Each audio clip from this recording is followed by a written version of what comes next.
Welcome back to my channel, and as promised, today we're going to finish our pizza. This is day number 4, and meanwhile we have prepared the raw vegan mozzarella cheese, and I went ahead and I put it into a mold to make it look more authentic.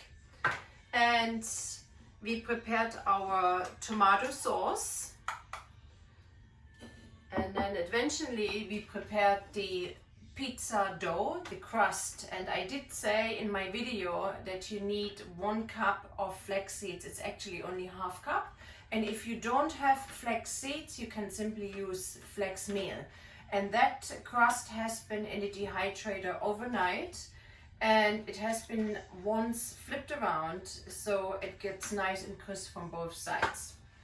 Now the next step is just very simple, like a normal pizza. So you're gonna take your tomato sauce, and since we are going to dehydrate, I generously gonna spread the tomato sauce over, so we can probably just use everything so it stays a little bit moist. And we also gonna add just a little bit more of the ingredients, because through the dehydration things tend to shrink a little bit. So even though the pizza will look a bit overloaded, that's a good thing because they will shrink into small pieces. So next step is gonna be a bit of oregano.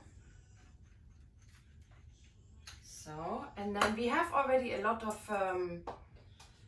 garlic in our sauce, so I only gonna add a few pieces here, but you go with your own preferences. And then I gonna this time add a tiny bit of fresh basil on the bottom, so they're not gonna look as pretty now as they look now, but you keep some aside and add them when the pizza is ready to be served.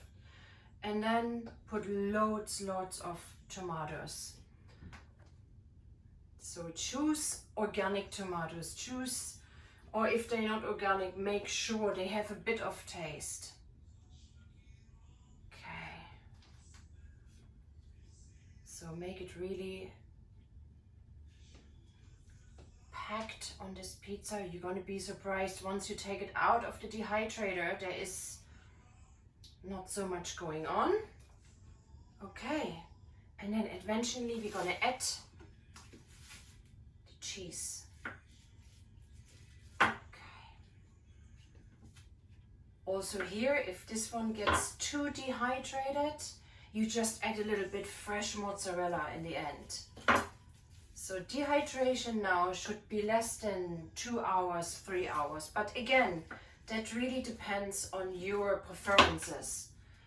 And the good thing is you can put leftovers in the refrigerator and you can take it outside for your picnic, or when you're traveling, or especially when you're traveling and you know there are no vegan or raw options. So this is perfect.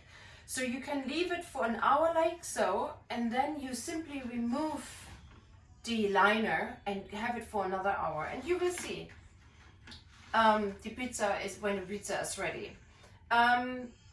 Perhaps you want to put a little bit of salt later, or a bit of Tabasco, nutritional yeast to top, or another thing, you might look in between inside and just add a little bit of olive oil. But this is really up to you and your taste preferences. I hope you enjoyed this recipe. Have a beautiful day, weekend, and I see you soon.